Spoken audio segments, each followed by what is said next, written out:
If you guys could also give a round of applause to Terry and Cinder for putting this event on.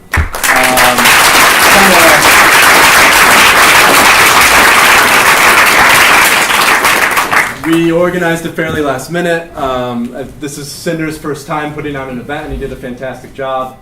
And I think what EmmaSofia has done in Norway, what it's doing now, and what it will continue to do is going to be, I think, transformative for both the community here, but also for the larger international community. And so thanks for having me, and thanks for putting this on. Thank you for starting this organization. Community building, I think, is more critical now than it ever has been, especially as we face certain issues, socioeconomic issues, as we face ecological issues, as we face mental health issues. I think community and building community is at the center point of overcoming and resolving a lot of these problems that we're dealing with as a culture and as a society. And I think psychedelics specifically will play a facilitating role in helping to heal a lot of this past trauma that we've dealt with as a world. What I'll talk about today is microdosing. I'll talk about both LSD microdosing, but also psilocybin microdosing. And I will cover the gamut, or at least attempt to cover the gamut of topics that revolve around microdosing. So what is microdosing? What are the benefits of microdosing? What are the drawbacks of microdosing? What research has been done, or if there has been research done, and then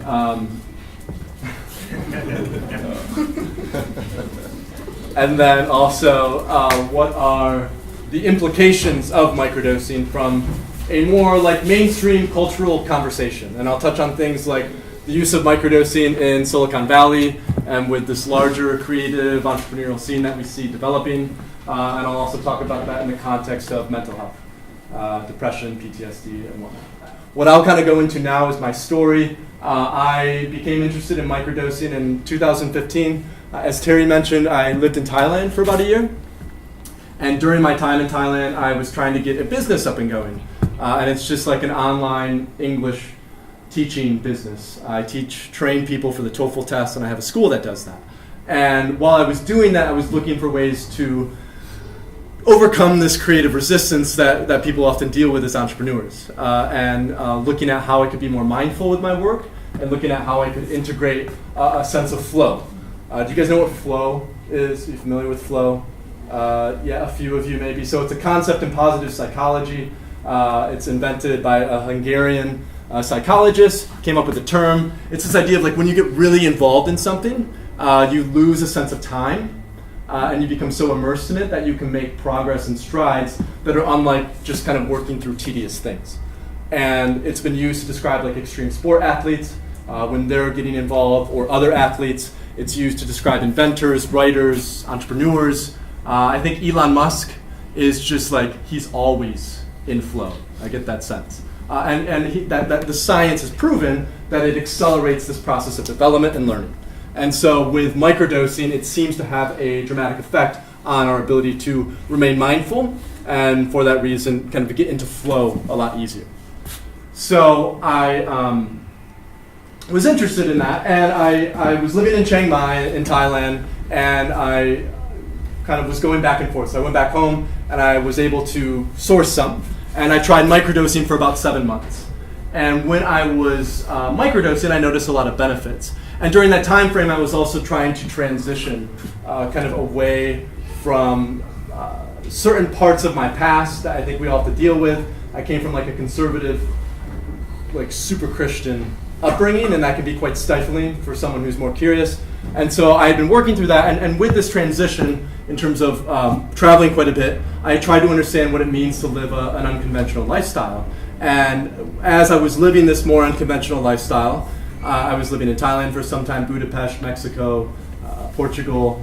And as I started to microdose, I kind of wanted to do something that merged those two, both living unconventionally, but also bringing this psychedelic awareness to a more mainstream crowd, because I'd had a lot of impactful experiences when I was 19 or 20 on LSD. I went on safari in Tanzania and ended up bringing some along with me for that safari experience out on the Serengeti. And it was just like this amazing, in Africa, you really get a sense for nature. You really get a sense for like the holistic aspect of lions and wildebeest. And it was a beautiful experience and one that really moved me. And I wanted to see that play out in a more professional role. So I started this organization that discusses psychedelics within a cultural framework, because as some of you, how many of you are familiar with like psychedelic science? Like you're familiar with the research, you know a thing or two about it, you've read some articles. Many of you, almost all of you, I would say. And so there's been tremendous progress in the last 10 years on really laying the foundation to now have the conversations that we're having. Laying the foundation, and Terry was part of this. She published a paper that was on the front page of the New York Times. Researchers at Johns Hopkins, including Roland Griffiths, have been a part of this at NYU, UCLA, Imperial College in London.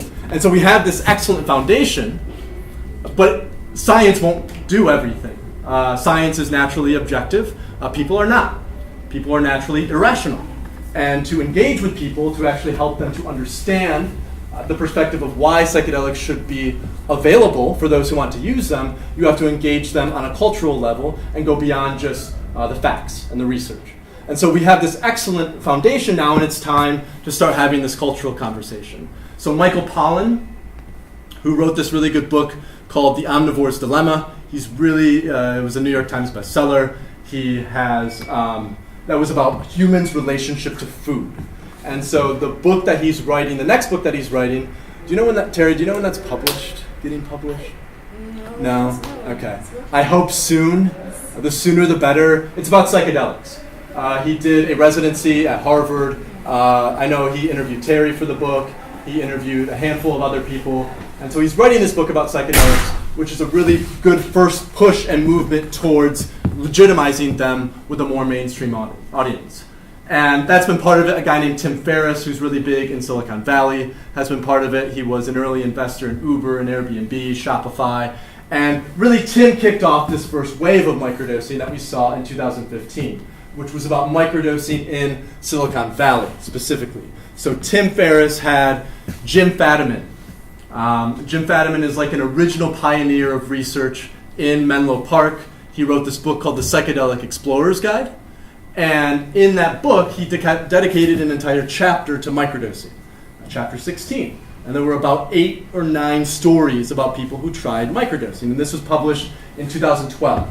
In March 2015, Jim goes on Tim Ferriss's podcast. He talks about microdosing. Half of Silicon Valley listens to Tim Ferriss's podcast. And all of a sudden, we started to see mainstream attention from media outlets like Rolling Stone and Wired, were the 2 big ones that came out with long-form pieces. And that was kind of this first wave of interest in microdosing. The second wave was recently an author named Ayelet Waldman. She published a book called A Really Good Day, How Microdosing Made a Mega Difference in My Mood, My Marriage, and My Life. And she talked about her experience with microdosing LSD to help her deal with bipolar disorder. She had tried like 30 things, nothing had worked, and so she tried microdosing LSD, and it was so effective for her that she basically put her career on the line by writing a very public book about it.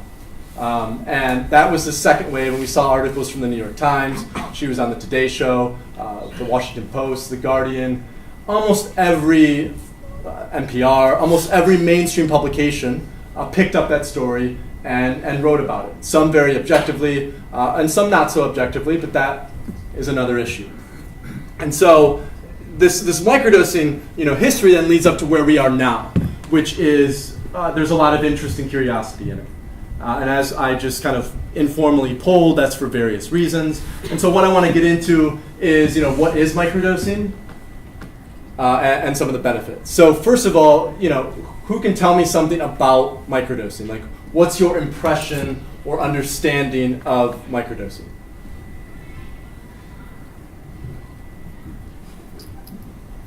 You guys, I know some of you know.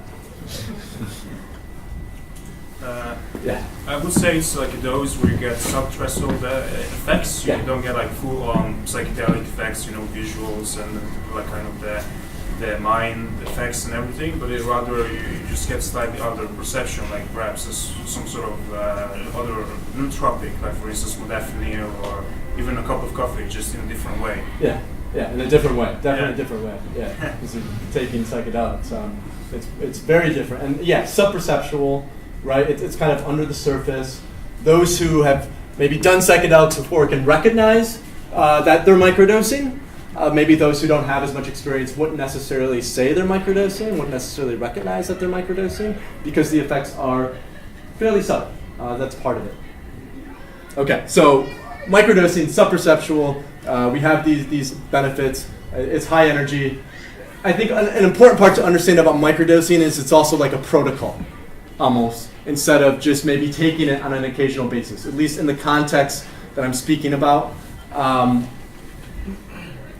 We didn't really invent the term or this concept as a way of just occasionally taking a small amount of a psychedelic. That is a microdose, absolutely, but this kind of term microdosing, I think, applies to more a long-term protocol that you follow where you do it on a semi-consistent basis. So the standard one, again, comes from Jim Fadiman, who wrote this book, The Psychedelic Explorer's Guide, and it's twice a week, and he says for 10 weeks, and what you do during that time is you journal, and you get a sense or an understanding for how the microdosing regimen has affected you or did affect you while you were doing it.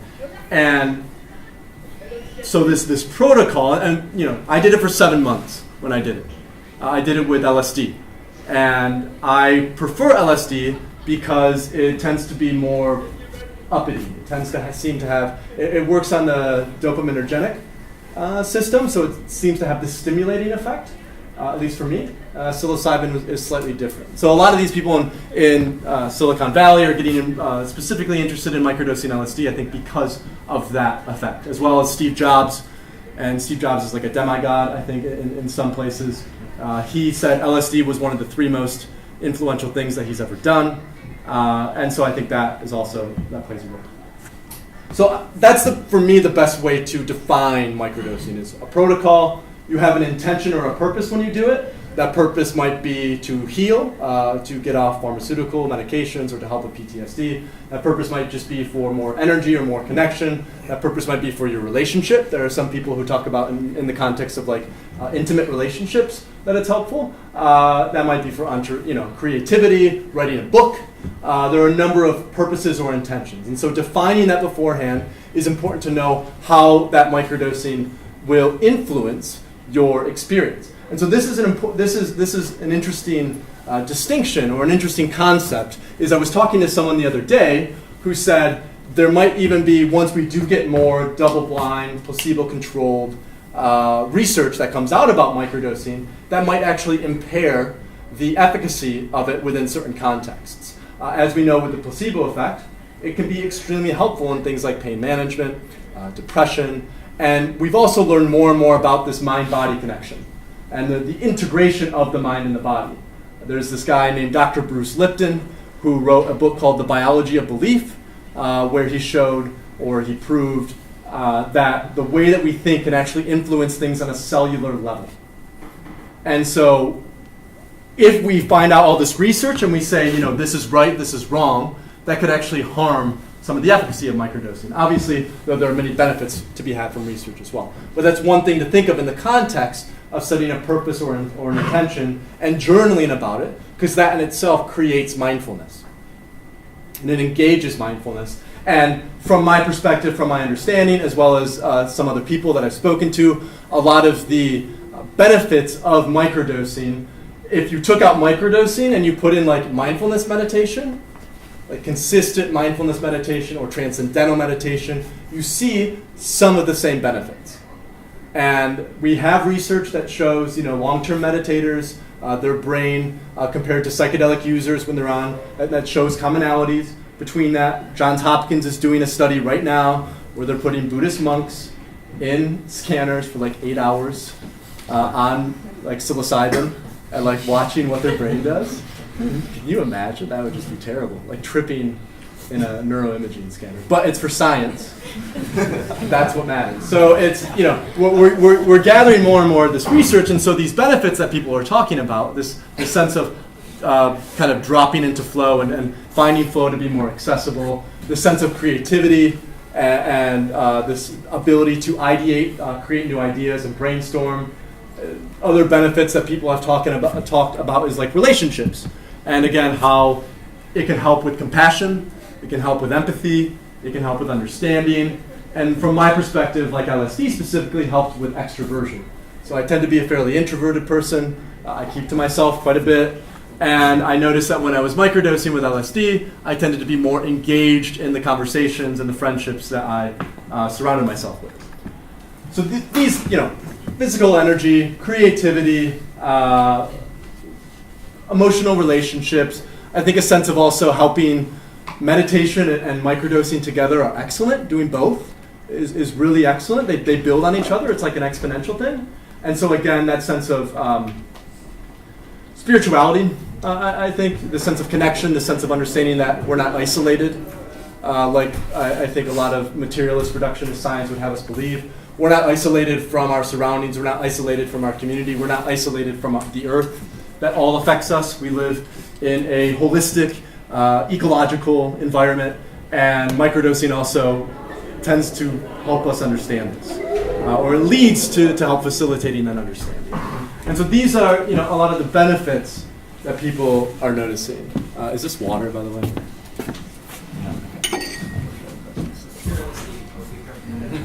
It's tainted with LSD. That's what you said. Okay, good.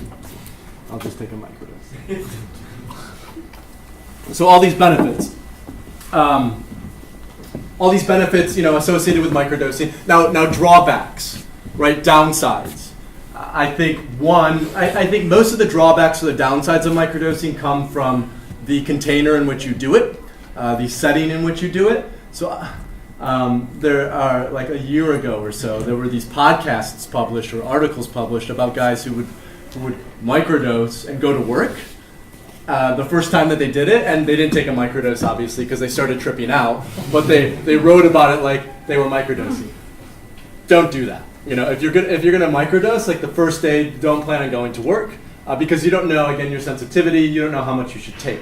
And it's individual for every person. So I think all the drawbacks come within that container, except one, which I'll get to in a little bit. So drawbacks. Take it in like a comfortable setting, just like you would if you were to do a higher psychedelic trip. Take it in a context in which that's clean, that you feel safe with like a partner or a close friend. Do it in a way where you start low with the amount that you take, and you just titrate up slowly.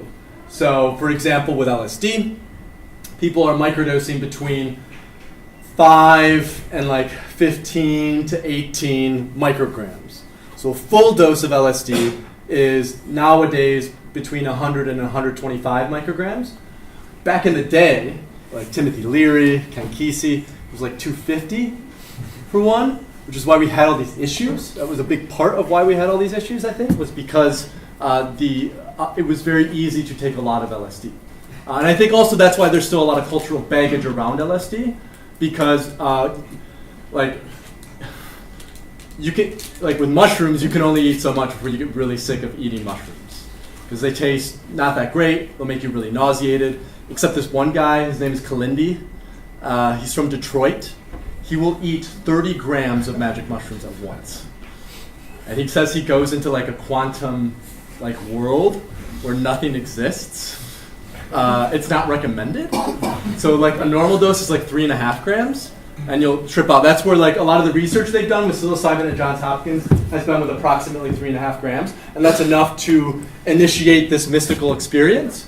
With Kalindi, it's like 30 grams, and he has some presentations online where he talks about like what's happening, and you like go out of your body and you like navigate this other reality, and it sounds crazy. I would never do it. But with LSD, people back in the 60s. They would take, there was this guy, Michael Hollingshead, who carried around a mayonnaise jar full of LSD. And he would just say, hey, you could just stick your finger in there and take take a bit. So we're talking 1,000 micrograms, we're talking 10,000 micrograms. And this ability for, you can't overdose on LSD. I don't think, are there any like recorded neurotoxic deaths from LSD consumption? No. I don't think so. There is the one case report about the people at a party who snorted powdered LSD. Chris, I saw that. It was cocaine. Yeah. And I think they had some issues, but after like 4 weeks or 6 weeks. No, even after 24 hours, they were all at the hospital. Oh, okay, yeah. So snorting a line of LSD, not recommended, but you'll be out of the hospital in 24 hours, so you'll have a really good story to tell. So it's really easy to take a lot of this. It's really easy to take a lot of this. Mushrooms, not so much. And so I think that has also that's played a facilitating role in LSD. And now I've completely lost my train of thought where I was going with that. Benefits, spirituality, drawbacks. Drawbacks. Don't take too much the first time. Right? Start low, titrate up. LSD is 5 to 18. Okay, I got it. Magic mushrooms are about 0.2 to 0.5 grams that you'll take for a microdose. Some people go as low as 0.1 grams. And again, a typical dose is like 3.5 grams of magic mushrooms. So if you're going to do it, start low, titrate up, and just journal about it. Have an understanding for what it causes in you. Some people notice that when they microdose the first time, there are some uncomfortable things that come up. Even a microdose can facilitate some of this, this trauma or whatever you want to call it, rising to the surface that needs to be processed, which is why I think it's good to do it the first time in like a comfortable setting with someone who you can talk to and trust, like a partner or a close friend. Because that will be important to deal with. And don't let that turn you off to the concept or the idea. I think that's part of the healing process, is dealing with those things and understanding how to deal with them and dealing with them in a way that's healthy and in a way that is effective. So those are the drawbacks and the things to be aware of. Did I miss anything in terms of benefits that you guys have also heard of that I missed or that you were wondering about? Benefits? No? Okay, so creativity, more energy. It was used back in the 60s in like the extreme athlete, underground snowboarders, mountain bikers. Coordination, spirituality, emotional relationships, a sense of centered, being grounded, mindfulness. And so I think then what I want to, the big drawback to be aware of is possible cardiac issues, heart issues, which I have a piece on, or I have a piece about on my website, and I would recommend reading that. I can tell you the name of it. Again, we don't have a lot of long-term research about this. We know when LSD and magic mushrooms, when used within an occasional basis, are completely safe. We know that they don't cause any long-term issues outside of obviously psychosis in people who are predisposed to schizophrenia or have schizophrenia. Or possible bipolar. There's some that research is still kind of unclear, at least from my perspective. So we know those things, and so what we also know is that when MDMA is used, MDMA is a 5-HT2B agonist. It kicks off something in the serotonin system, a serotonin receptor. Psilocybin and LSD also kick that off, and they've shown a correlation or a connection between heavy MDMA use and valvular heart disease. And that's also been shown with lysergamides. So lysergamides were lysergamides are very related to LSD, lysergide. Lysergamides were used to help moms give childbirth in the 1950s, and they noticed a connection between the use of lysergamides and valvular heart disease, so they took it off the market.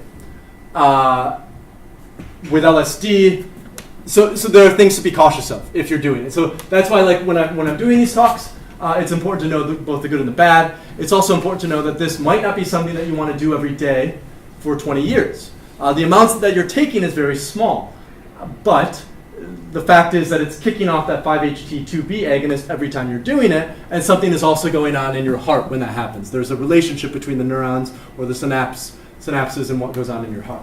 So be aware of that, and I think that's why microdosing will be a really great utility for occasional use, like maybe a month or 2 months, to have this purpose or intention or objective in pursuing it. If you kind of get that, right, if you're clear on that, taking some time off, working on yourself, by yourself, And then if you feel, like microdosing again later on down the line, great. But like doing it, I have reservations and I have hesitations about doing it even twice a week, 3 times a week for 2 years, for 4 years, for 6 years, simply because we don't have any long-term research. And if you're taking all the research that we have is about occasional, or much of the research that we have is about occasional use. We don't have any really solid, comprehensive research on consistent use.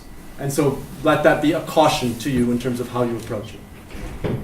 So benefits, drawbacks, heart risks, potentially. Now I want to kind of transition into implications. So like why microdosing is becoming so popular and all that stuff. Yeah. I'm just wondering what would be the point of doing it frequently because of the tolerance, the level of tolerance? So that's a good question. LSD and psilocybin both have short-term tolerance. 1 day, maybe 2. That's why it's twice a week. Monday, day 2, day 3 off, day 4 take it. Day 5, day 6, day 7 off, day 1 take it. So twice a week, so there's no short-term tolerance build-up like that. If you do it every single day, there is.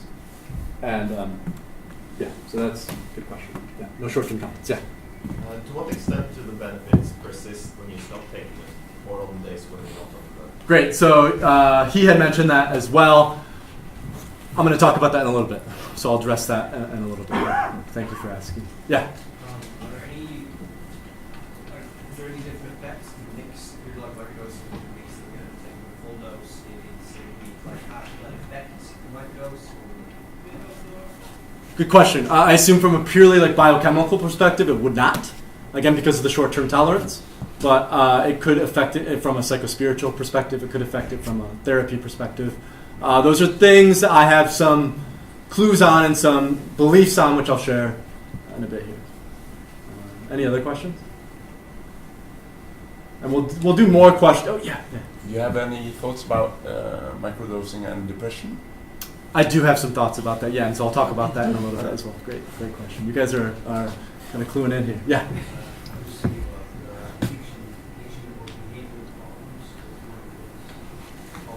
With addiction. Okay, yeah. And that's also another interesting question. Behavioral addiction. Everything can be addicting, right? Psychologically addicting. We can have attachment to things.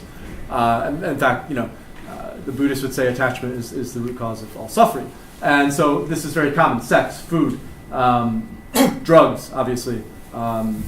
Both addicted drugs and non-addicted drugs. So I think keeping that in mind also is important from a contextual perspective. Yeah.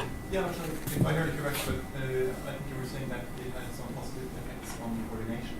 Yeah. So James Orrick, who is this guy who wrote a book about 5-MeO-DMT. You guys know what 5-MeO-DMT is? Wow. Impressed.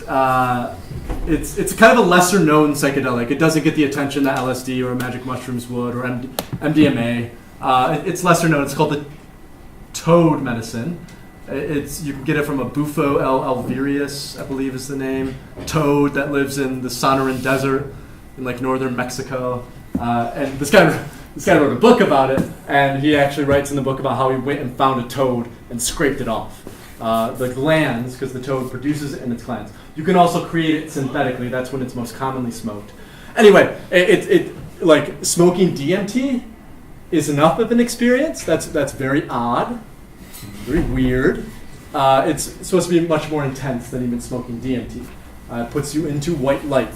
A lot of people say beyond this orb of reality into something really unknown, I guess, where we'll probably all go eventually. So 5-MeO-DMT wrote a book about it. He published an article in MAPS. MAPS is the Multidisciplinary Association for Psychedelic Studies. They've done a lot of research, MDMA for PTSD. And in that bulletin, he wrote about this underground use of microdosing in the 60s and 70s in the extreme sport culture in like Colorado and California, mountain bikers, snowboarders, skiers. And so that's when I first heard of it. And my experience reflected that in terms of coordination and in terms of other things. What I'd really like to see happen is like professional athletes who, if any of them come out as microdosing, I bet some of them will, It would not surprise me at all, because I don't think LSD would be detectable in a drug test. And I would not be surprised if they tried it to help with energy, coordination, and focus, especially with how much attention it has gotten. So we'll see. That hasn't happened yet, but like, what's up? There's a documentary about an American pitcher. pitcher. Doc Ellis, yeah, wrote he supposedly pitched a no-hitter in 1970 while tripping on LSD, but like quite a bit of LSD. It was like maybe 200 micrograms, 300 micrograms, and he supposedly pitched a no-hitter. And American baseball, I know, is probably like really odd to you guys. I played it for a long time. It is a bit odd, but a no-hitter is like you don't let any hits. It's a very rare thing. It happens maybe once or twice a season, maybe 3 times. So to have someone do that on LSD is like, it's a feat, you know. It's impressive. Like, there's nothing else to say about it. And so, like, what if LeBron James? You know, I doubt LeBron James will start microdosing with LSD. But like, what if someone of that stature started? It's like kind of a thought that just crossed my mind, or like yesterday crossed my mind. So yeah, coordination. Any other questions from you guys? Yeah. I just wonder, you talk about other things, but what about microdosing DMT or ayahuasca? Yeah, so we can talk about that as well in terms of other substances. I'll probably let's leave that for the panel or discussion, and we can talk about people do it. I've heard that shamans, when they facilitate experiences in the Amazon, they will microdose with ayahuasca or just drink small amounts throughout the process. People also microdose DMT. The thing with DMT is when you smoke it, you need like 3 really good puffs usually, and like the third one is the hardest because you're like half here, and you're half not here, or you're like 3/4 not here, and so it's taking that third puff that kind of like puts you into the alien spaceship where they're like dissecting you. According to Rick Strassman, a respected researcher at the University of New Mexico, he did research on DMT in the early 90s, where he intravenously injected people with DMT. And there's really interesting similarities between these DMT experiences and people who get abducted by aliens. And like Graham Hancock, who he's not quite conspiracy theory, but he's definitely not mainstream science. He like straddles this really weird border. He's a journalist, has written for like the BBC, phenomenal, great writer. He writes about this in one of his books about these commonalities. So you can microdose DMT. I think it will have some effects. And there's also changa, which people will smoke where it's like an herb infused with, or somehow the DMT's in there and you can smoke it. So some people do that. So I'll keep moving on. I'll talk about implications a little bit in terms of why microdosing is becoming so popular and why it will continue to grow in popularity. Terry, do you know what time it is?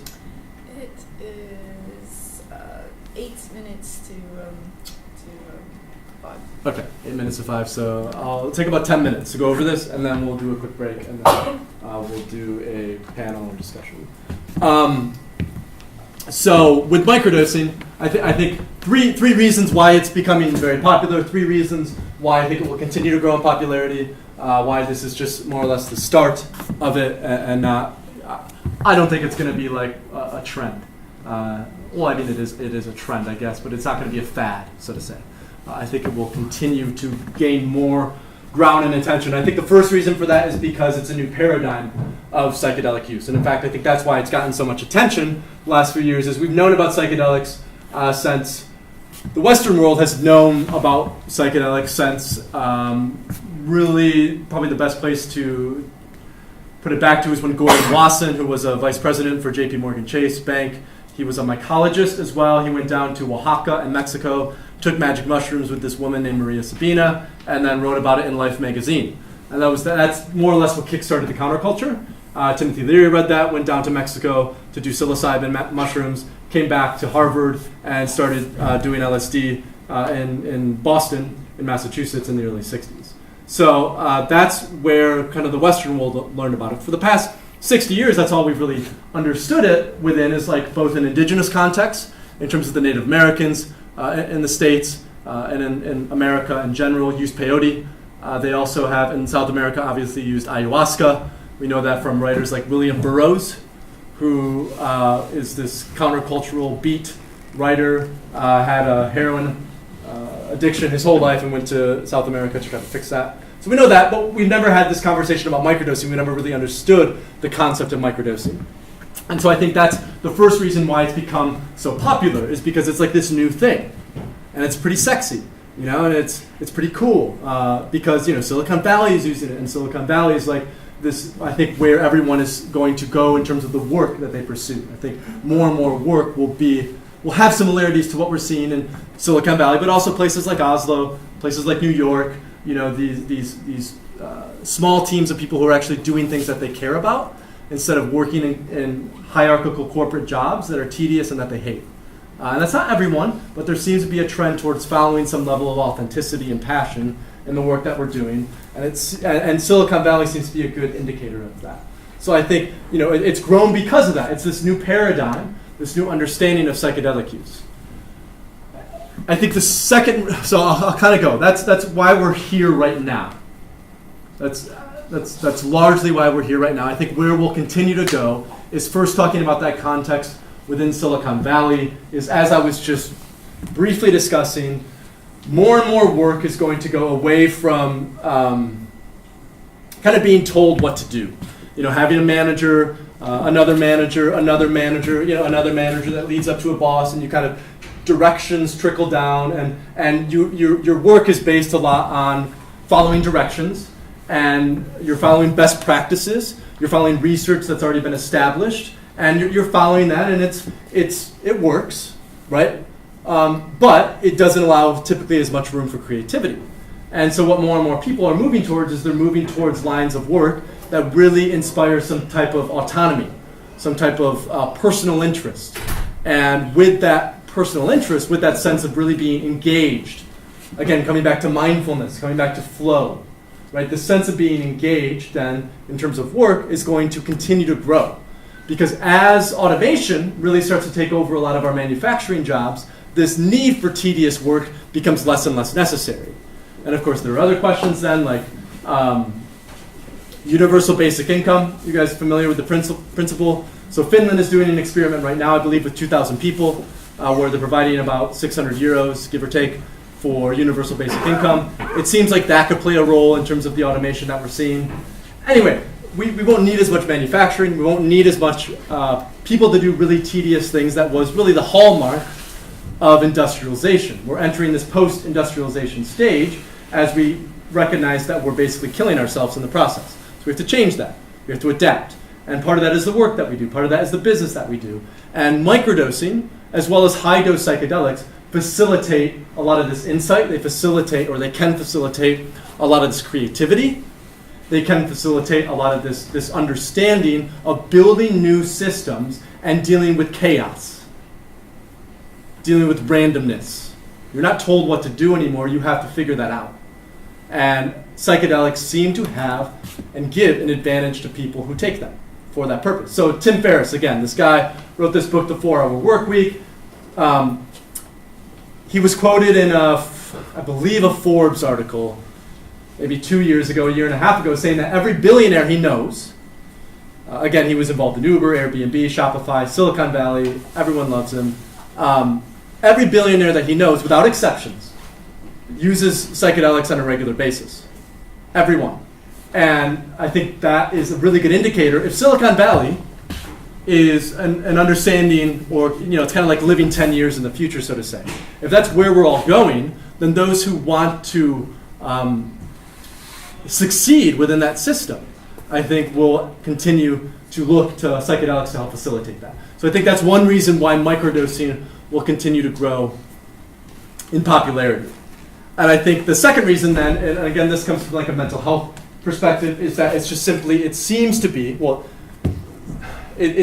again, and I won't say absolute fact because we don't have research, but it seems to be much more effective than a lot of other remedies that we have for depression and PTSD and other things. And we know, and I'd go so far as to say we know now that like MDMA is effective for PTSD, We know now that psilocybin is effective for end-of-life anxiety and end-of-life depression. And the research is coming out about treatment-resistant depression as well.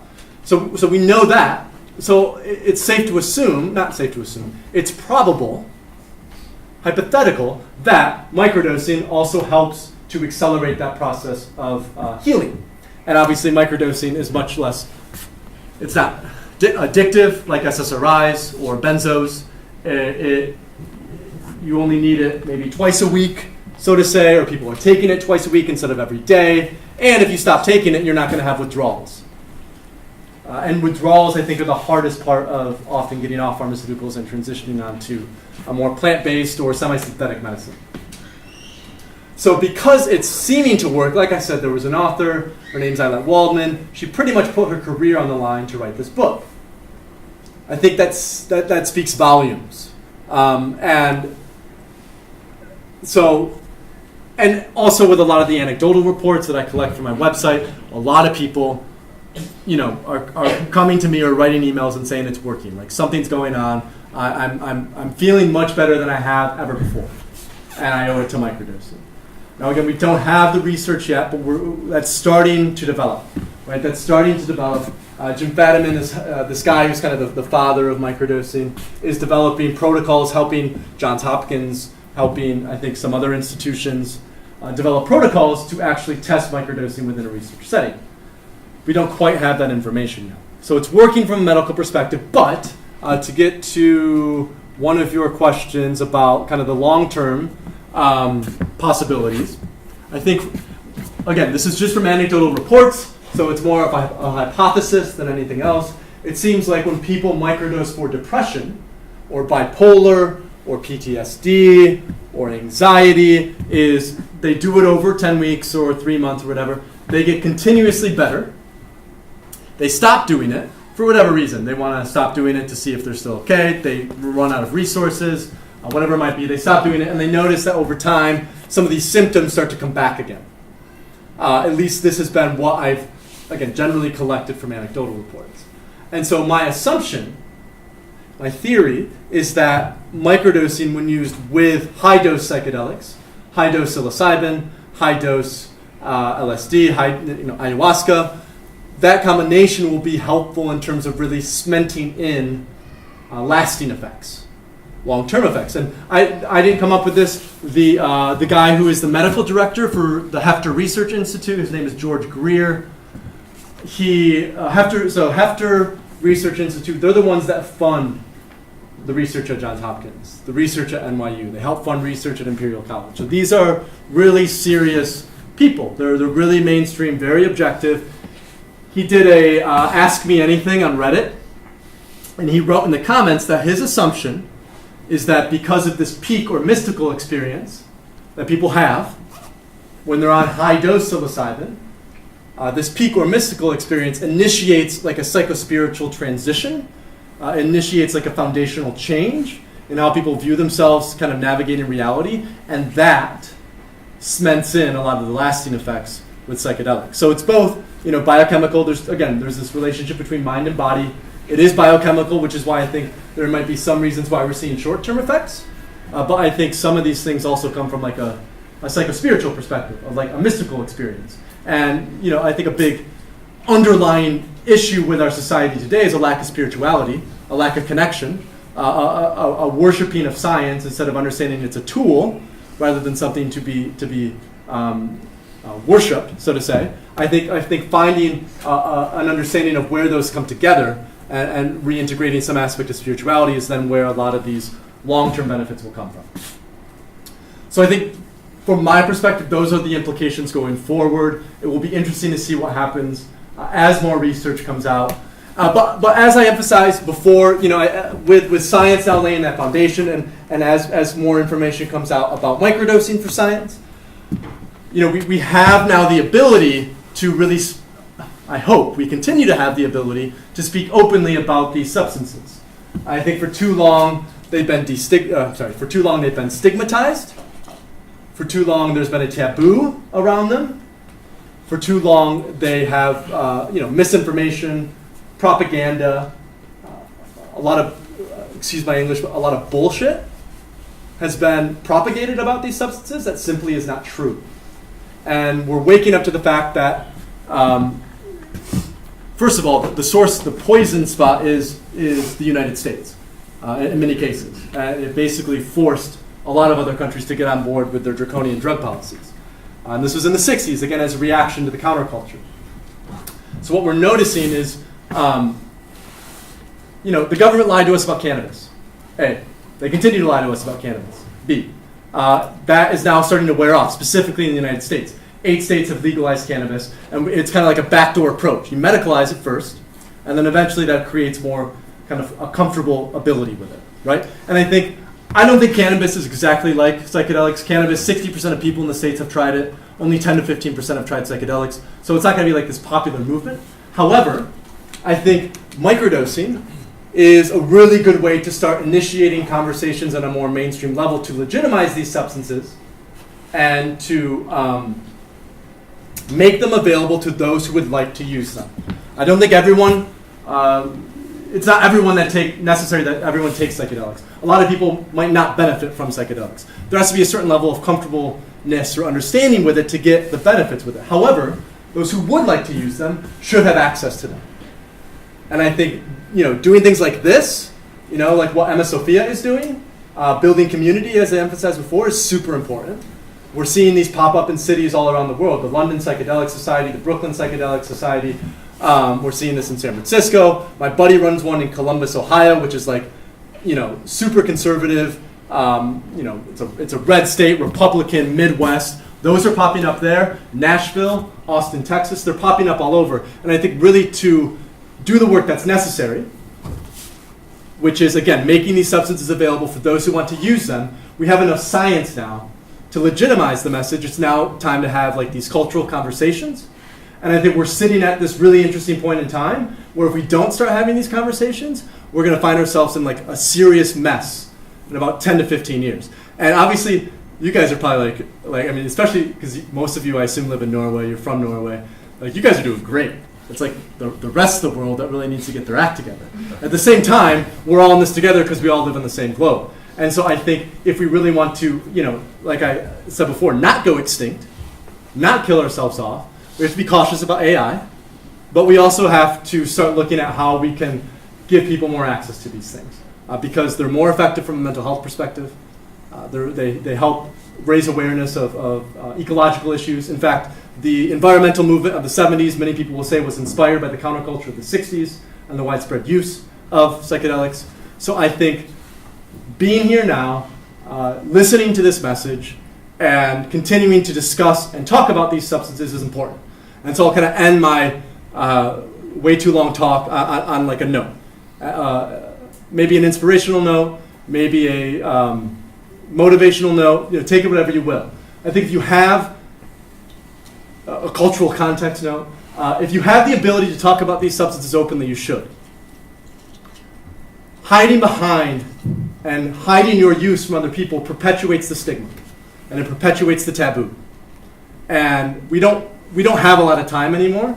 And I'm not trying to be alarmist by any means, but I think we live in such a privileged society of having free speech that the only things that prevent people from openly talking about it, not the only things, many of the things that prevent people from openly talking about it are concern about judgment or concern about what other people might think.